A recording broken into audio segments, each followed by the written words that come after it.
বিসমিল্লাহির রহমানির রহিম। পরম করুণাময় আল্লাহ তাআলার নামে শুরু করছি। মানবজাতির ইতিহাসে হজরত নূহ আলাইহিসসালামের অধ্যায় এক গভীর শিক্ষা ও ধৈর্যের দৃষ্টান্ত। তিনি ছিলেন আদম আলাইহিসসালামের পর অন্যতম শ্রেষ্ঠ নবী, যিনি মানবজাতিকে তৌহিদের পথে ফিরিয়ে আনার জন্য শত শত বছর নিরলস দাওয়াত দিয়েছেন। আল্লাহ সুবহানাহু ওয়া তাআলা তাকে এমন এক সমাজে প্রেরণ করেন যেখানে মানুষ আল্লাহকে ভুলে গিয়ে শিরকে ডুবে গিয়েছিল। তারা একের পর এক মূর্তি বানিয়ে সেই মূর্তিগুলোকেই উপাসনা করছিল।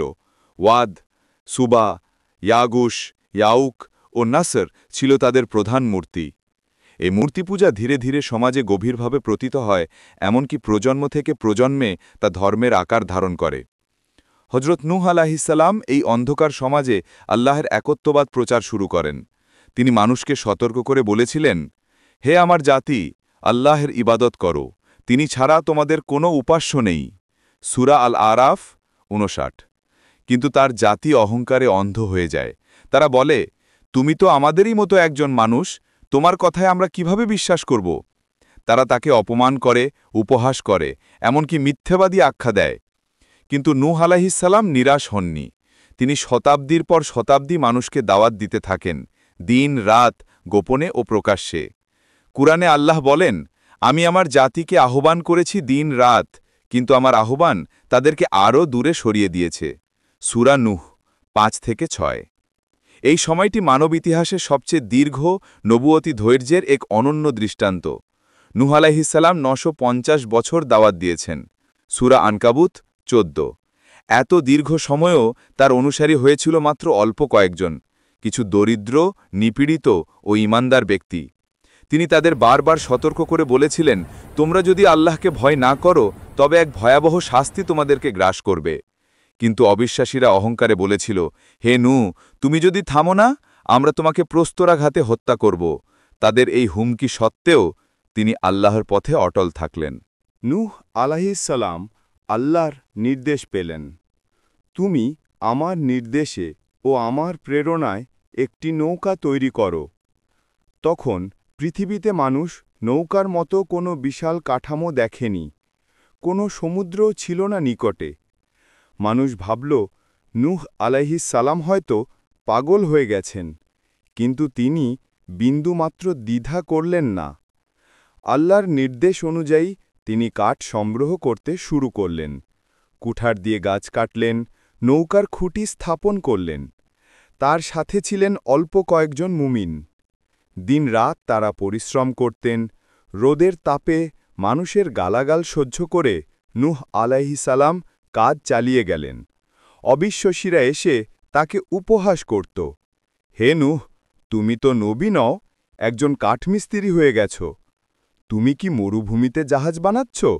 এখানে তো কোনো সমুদ্র নেই।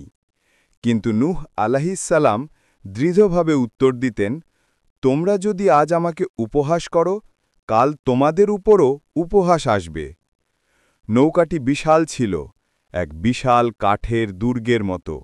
এতে বহুতলা ছিল, যাতে মানুষ, পশু পাখি ও খাদ্য সামগ্রী রাখা যায়।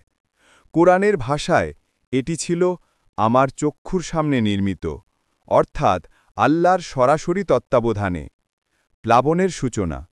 যখন নৌকা প্রস্তুত হল, আল্লাহর ওয়াহী এলো, যখন আমার নির্দেশ আসবে এবং তন্দুর ভূগর্ভ থেকে পানি উথলে উঠবে, তখন তুমি প্রত্যেক প্রজাতির এক জোড়া করে এবং তোমার পরিবার থেকে যাদের জন্য সিদ্ধান্ত হয়নি তাদের নৌকায় তুলে নাও। একদিন সকালে পৃথিবীর বুকে অদ্ভুত দৃশ্য দেখা দিল। আকাশ থেকে প্রবল বৃষ্টি নামতে লাগল, মাটি ফেটে নিচ থেকে পানি বের হতে লাগল। ছোট ছোট ঝর্ণা মিলিত হয়ে নদীতে, নদী মিলিত হয়ে এক অপ্রতিরোধ্য স্রোতে পরিণত হল। আল্লাহ তাআলা বলেন, আমরা আকাশের দরজা খুলে দিয়েছিলাম প্রবল বর্ষণে এবং পৃথিবীকে ফাটিয়ে দিয়েছিলাম উৎসারণের মাধ্যমে। উভয় পানি মিলিত হল নির্ধারিত কাজে। এমন দৃশ্য আগে কেউ দেখেনি। পাহাড় পর্যন্ত ডুবে গেল। মানুষ চারদিকে চিৎকার করতে লাগল, কিন্তু তখন তওবার দরজা বন্ধ হয়ে গেছে। নূহ আলাইহিসসালামের পুত্রের পরিণতি। নূহ আলাইহিসসালাম তার এক অবিশ্বাসী পুত্রকে ডাকলেন, হে আমার ছেলে, আমাদের সঙ্গে উঠে পড়ো, অবিশ্বাসীদের সঙ্গে থেকো না। পুত্র উত্তর দিল, আমি কোনো পাহাড়ে আশ্রয় নেব যা আমাকে রক্ষা করবে। নূহ আলাইহিসসালাম বললেন, আজ আল্লাহর আদেশ থেকে কেউ রক্ষা পাবে না, শুধুমাত্র যার প্রতি আল্লাহ দয়া করেন। এ কথা বলার পরই তাদের মাঝে এক ঢেউ এসে পড়ল, আর সে ডুবে গেল। নূহ আলাইহিসসালাম তার প্রিয় সন্তানের মৃত্যু দেখে শোকাহত হলেন, কিন্তু আল্লাহ তাকে স্মরণ করিয়ে দিলেন, হে নূহ, সে তোমার পরিবারভুক্ত নয়, তার কাজ ছিল অন্যায়। নূহ আলাইহিসসালাম তখন বিনম্রভাবে বললেন, হে আমার প্রভু, আমি আশ্রয় নিচ্ছি তোমার কাছে এমন কিছু চাইতে যা সম্পর্কে আমার জ্ঞান নেই। এইভাবে ধৈর্য ও ঈমানের প্রতীক হয়ে নূহ আলাইহিসসালামের নৌকা ভেসে বেড়াল বিশাল প্লাবনের জলে, যতক্ষণ না আল্লাহ শান্তি ও মুক্তির বার্তা দেন। আল্লাহ তাআলা যখন দেখলেন যে নূহ আলাইহিসসালামের দীর্ঘ ৯৫০ বছরের দাওয়াত সত্ত্বেও মানুষ ঈমান আনছে না, বরং তার প্রতি বিদ্রূপ ও বিদ্বেষ আরও বৃদ্ধি করছে, তখন ঐশী সিদ্ধান্ত নেমে আসে। আল্লাহ বলেন, হে নূহ, তোমার জাতি আর ঈমান আনবে না, যারা ইতিমধ্যে ঈমান এনেছে তাদের ছাড়া। অতএব তুমি যা করতে যাচ্ছ তাতে দুঃখ করো না। সূরা হুদ ৩৬। এই ঘোষণা ছিল এক যুগান্তকারী অধ্যায়ের সূচনা। এখন পৃথিবী এক মহাপ্লাবনের জন্য প্রস্তুত হতে চলেছে, যা মানব ইতিহাসে এক ভয়াবহ পরিবর্তনের প্রতীক হয়ে থাকবে। নৌকা নির্মাণের পর চূড়ান্ত প্রস্তুতি। নূহ আলাইহিসসালাম আল্লাহের নির্দেশ অনুযায়ী নৌকা নির্মাণ শেষ করেছিলেন। বিশাল কাঠের তৈরি সেই নৌকাটি ৩ তলা ছিল, যাতে পশু, পাখি ও মানবজাতির প্রতিটি প্রজাতির জোড়া রাখা হয়েছিল। ঈমানদারদের একটি ক্ষুদ্র দল তার সঙ্গে ছিল। যখন আল্লাহের চূড়ান্ত নির্দেশ আসে, যখন আমার নির্দেশ আসবে এবং চুল্হি থেকে পানি উথলে উঠবে, তখন তুমি প্রত্যেক প্রাণীর জোড়া এবং তোমার পরিবার থেকে ঈমানদারদের নিয়ে নৌকায় উঠবে।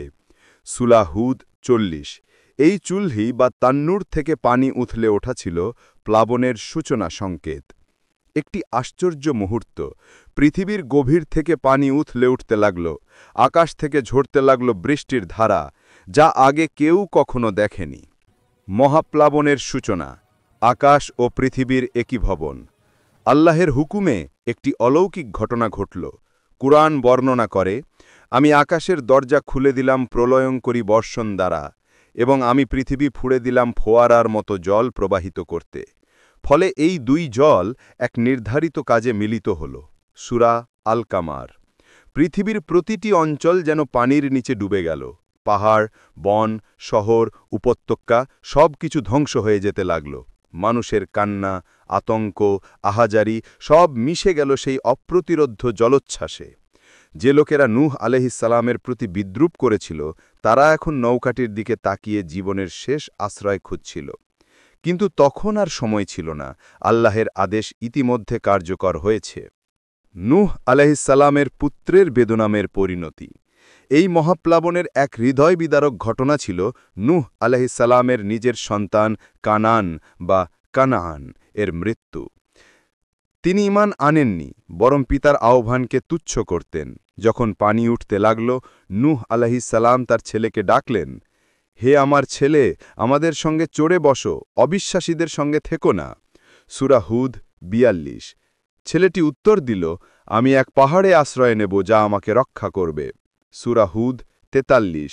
নূহ আলাইহিসসালাম বললেন, আজ আল্লাহের আদেশ থেকে কেউ রক্ষা পাবে না, যার প্রতি তিনি দয়া করবেন কেবল সেই ছাড়া।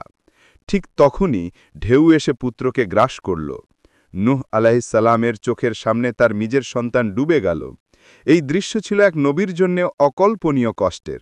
তিনি কেঁদে উঠলেন, হে আমার প্রভু, নিশ্চয়ই আমার পুত্র আমার পরিবারভুক্ত। কিন্তু আল্লাহ বললেন, হে নূহ, সে তোমার পরিবারভুক্ত নয়, কেননা তার কর্ম অসৎ। তুমি এমন কিছু চেও না যার জ্ঞান তোমার নেই।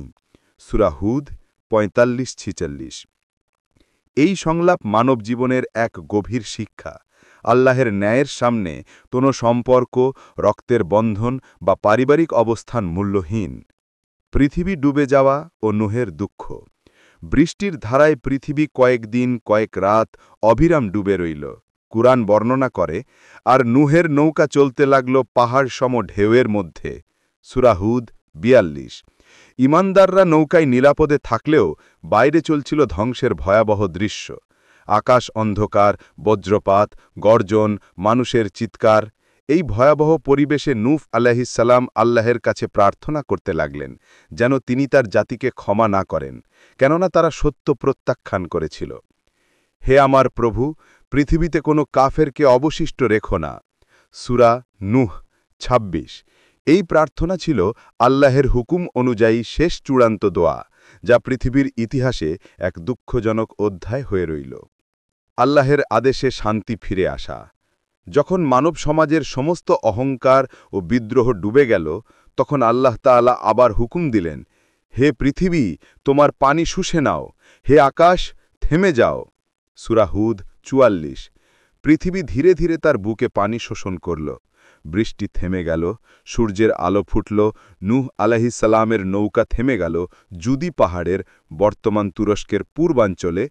এই জায়গাটিকে আজও মাউন্ট জুদি নামে চিহ্নিত করা হয় এবং এটি আল্লাহের একটি নিদর্শন হয়ে আছে। নূহ আলাইহিসসালামের দোয়া ও মানবজাতির নতুন সূচনা। নূহ আলাইহিসসালাম তখন সেজদায় পড়ে গেলেন এবং আল্লাহের প্রশংসা করলেন, হে আমার প্রভু, আমাকে এবং আমার সঙ্গীদেরকে তোমার দয়া দ্বারা নিরাপদ স্থানে নামিয়ে দাও। সূরা আল মুমিনুন ২৮। আল্লাহ তার প্রার্থনা কবুল করলেন। নূহ আলাইহিসসালাম ও তার সঙ্গীরা নৌকা থেকে নেমে নতুন পৃথিবীতে এক নতুন মানব সমাজের সূচনা করলেন। তারা ছিলেন দ্বিতীয় আদমের উত্তরসূরি, যাদের মাধ্যমে পরবর্তী প্রজন্মের বিস্তার ঘটে। যদি পাহাড়ে নৌকা থেমে যাবার পর নূহ আলাইসালাম ও তার সঙ্গীরা আল্লাহর প্রশংসা ও কৃতজ্ঞতায় মশগুল হয়ে গেলেন। তাদের চোখের সামনে ছিল ধ্বংসপ্রাপ্ত এক পৃথিবী। কোনো শহর নেই, কোনো রাজ্য নেই, কোনো জাঁকজমক নেই, শুধু নিস্তব্ধতা ও সিক্ত মাটি। তবু এই নিস্তব্ধতার মধ্যেই লুকিয়েছিল নতুন সূর্যোদয়ের বার্তা, এক নতুন মানব সভ্যতার জন্ম। নূহ আলাইসাল্লাম প্রথমেই তার অনুসারীদের উদ্দেশ্যে বললেন, হে আমার জাতি, তোমরা আল্লাহর জন্যই জীবন গঠন করবে, যিনি আমাদের এই বিপদ থেকে রক্ষা করেছেন। তারা পাহাড় থেকে নেমে উর্বর ভূমিতে বসতি স্থাপন করলেন। বীজ রোপণ, গবাদি পশু লালন, ঘর নির্মাণ সবকিছুই আবার শুরু হল। নূহ আলাইহিসসালামের ৩ পুত্র শাম, হাম ও ইয়াফেস এর মাধ্যমে নতুন মানবজাতির বিস্তার ঘটে। ইসলামী ঐতিহ্য ও ঐতিহাসিক বিশ্লেষণ অনুযায়ী শাম থেকে এসেছে আরব, পারস্য এবং হিব্রু জাতি। হাম থেকে এসেছে আফ্রিকান জাতিগোষ্ঠী, আর ইয়াফেস থেকে এসেছে ইউরোপ ও এশিয়ার উত্তরাঞ্চলের জাতিগোষ্ঠী। এইভাবে নূহ আলাইসাল্লামের বংশধররাই পৃথিবী পুনরায় পূর্ণ করল। তাই তাকে বলা হয় আবুল বাশার আস সানি, অর্থাৎ দ্বিতীয় মানবজাতির পিতা। নূহ আলাইসাল্লাম তার জাতিকে শিক্ষা দিলেন তাওহীদ, ন্যায় বিচার, নৈতিকতা ও কৃতজ্ঞতার মর্মার্থ। তিনি বলতেন, আল্লাহই আমাদের জীবন দিয়েছেন, তিনি নিয়ন্ত্রণ করেন আমাদের মৃত্যু, অতএব আমরা যেন আর কখনও শিরকে না জড়াই। তার অনুসারীরা অভিজ্ঞা করল যে তারা শুধুমাত্র আল্লাহর ইবাদত করবে এবং কখনো অহংকার বা অবিশ্বাসের পথে ফিরে যাবে না। নূহ আলাইসাল্লাম তাদের শিক্ষা দিতেন কিভাবে অন্যদের সঙ্গে আচরণ করতে হয়, সদাচার, পরস্পরের প্রতি সহমর্মিতা এবং আল্লাহর কৃতজ্ঞতা প্রকাশ। এই নতুন সমাজে কোনো রাজা বা শাসক ছিল না, বরং আল্লাহর আইনের উপর ভিত্তি করে সামাজিক কাঠামো তৈরি হয়েছিল। নূহ আলাইসাল্লামের মৃত্যুর আগে তিনি তার সন্তানদের উদ্দেশ্যে উপদেশ দেন, হে আমার পুত্রগণ, তোমরা আল্লাহর আদেশ পালন করবে, কারণ তিনিই সত্য, একমাত্র প্রভু। শির্ক থেকে দূরে থেকেও, কেননা তা মহা অন্যায়। মহাপ্লাবন কেবল একটি ঐতিহাসিক ঘটনা নয়, এটি মানব চেতনার গভীর এক বার্তা বহন করে। আল্লাহ তাআলা চেয়েছিলেন মানুষ যেন বুঝে নেয় অহংকার, অন্যায় ও অবিশ্বাসের পরিণতি ধ্বংস। কোরআনে বারবার এই ঘটনার উল্লেখ আছে, যাতে পরবর্তী প্রজন্ম শিক্ষা নেয়। সূরা আল কামার, সূরা হুদ, সূরা নূহ, সূরা আল আনকাবুত সহ একাধিক স্থানে এই ঘটনার বিস্তারিত বর্ণনা এসেছে। আল্লাহ বলেন, আমি এই ঘটনাকে রেখেছি এক নিদর্শন হিসেবে। কেউ কি শিক্ষা গ্রহণ করবে? সূরা আল কামার 15 নম্বর আয়াত। এই আয়াতটি প্রতিটি যুগের মানুষের জন্য স্মারক। যখন সমাজে অন্যায় ও অবিশ্বাস ছড়িয়ে পড়ে তখন আল্লাহর বিচার অবধারিত হয়ে যায়। নূহ আলাইসাল্লামের কাহিনীতে আল্লাহ দেখিয়েছেন যে মানুষ যত উন্নতই হোক সে কখনো প্রভুর নির্দেশ অমান্য করে টিকে থাকতে পারে না। অবিশ্বাসীরা নূহ আলাইসাল্লামের নৌকাকে নিয়ে হাসাহাসি করেছিল, বলেছিল, এই মরুভূমিতে নৌকা বানাচ্ছে, পাগল। কিন্তু যখন পানি আসলো তখন সেই অহংকার ভেসে গেল ঢেউয়ের তলায়। এটাই সেই চিরন্তন সত্য। যে আল্লাহকে ভুলে যায় আল্লাহও তাকে ভুলে যান। এই শিক্ষা মানুষের জন্য, সমাজের জন্য এবং সমগ্র মানব জাতির জন্য একটি চিরন্তন সতর্কবার্তা। কিছুদিন পর নূহ আলাইসাল্লাম অনুভব করলেন যে তার সময় ঘনিয়ে এসেছে। তিনি তার সন্তানদের কাছে শেষ উপদেশ দিলেন, তোমরা আল্লাহর ইবাদত করবে, নামাজ কায়েম করবে, সত্য বলবে, অন্যায় ত্যাগ করবে। এরপর তিনি আল্লাহর দিকে ফিরে গেলেন, সন্তুষ্ট ও কৃতজ্ঞ চিত্তে। কোরআনে আল্লাহ বলেন, শান্তি নূহের উপর, বিশ্ব জগতের মধ্যে। সূরা আস-সাফাত ৭৯ নম্বর আয়াত। এই আয়াতের মাধ্যমে আল্লাহ তাকে সম্মানিত করেছেন, কারণ তিনি ছিলেন ধৈর্য, ত্যাগ ও ঈমানের প্রতীক। আজকের আধুনিক সমাজ, প্রযুক্তি, সভ্যতা সবকিছুই যেন নতুন অহংকারে ডুবে আছে। মানুষ আবার ভাবছে সে নিজেই তার নিয়ন্ত্রক, কিন্তু নূহ আলাইসাল্লামের ইতিহাস আমাদের শেখায় আল্লাহর আদেশের বাইরে নিরাপত্তা নেই। শিরক ও অবিশ্বাসী সব ধ্বংসের সূচনা, এবং সত্যিকার মুক্তি কেবল আল্লাহর আনুগত্যে। এই কাহিনী মানুষকে আহ্বান জানায় আত্মশুদ্ধির দিকে। যেমন নূহ আলাইসাল্লামের নৌকায় চড়ে কেবল তারাই রক্ষা পেয়েছিল যারা বিশ্বাস করেছিল, তেমনি আজও রক্ষা পাবে কেবল তারাই যারা ঈমান ও ন্যায়ের পথে থাকবে। নূহ আলাইসাল্লামের উত্তরাধিকার। হজরত নূহ আলাইসাল্লাম মানব ইতিহাসে এক অনন্য ব্যক্তিত্ব। তাঁর জীবন তাওহীদ, ধৈর্য, ত্যাগ ও ঈমানের প্রতীক। তিনি শতাব্দীর পর শতাব্দী মানুষকে সত্যের পথে আহ্বান করেছেন, তবু কখনো ক্লান্ত হননি। তার কাহিনী আমাদের শেখায়, সত্যের পথে দৃঢ় থাকো, যদিও দুনিয়া তোমার বিরুদ্ধে যায়। আল্লাহর প্রতি ভরসা রাখো, তিনিই রক্ষা করেন তার বান্দাদের। দুনিয়ার বিপদে নিরাশ হও না, কারণ প্রতিটি ঝড়ের পরই আসে শান্তি ও পুনর্জন্ম। এটাই নূহ আলাইসাল্লামের নৌকার প্রকৃত শিক্ষা। মানুষের মুক্তির নৌকা কেবল ঈমানের জলে ভাসে। প্রিয় দর্শক, আপনি যদি এই ধরনের ঐতিহাসিক ও শিক্ষণীয় কাহিনী শুনতে ভালোবাসেন, তাহলে অনুগ্রহ করে আমাদের চ্যানেলটি সাবস্ক্রাইব করুন এবং নোটিফিকেশন বেল আইকনটি অন করে রাখুন। আপনাদের ভালোবাসা ও সমর্থন আমাদের এগিয়ে যাবার প্রেরণা যোগায়। আল্লাহ হাফেজ।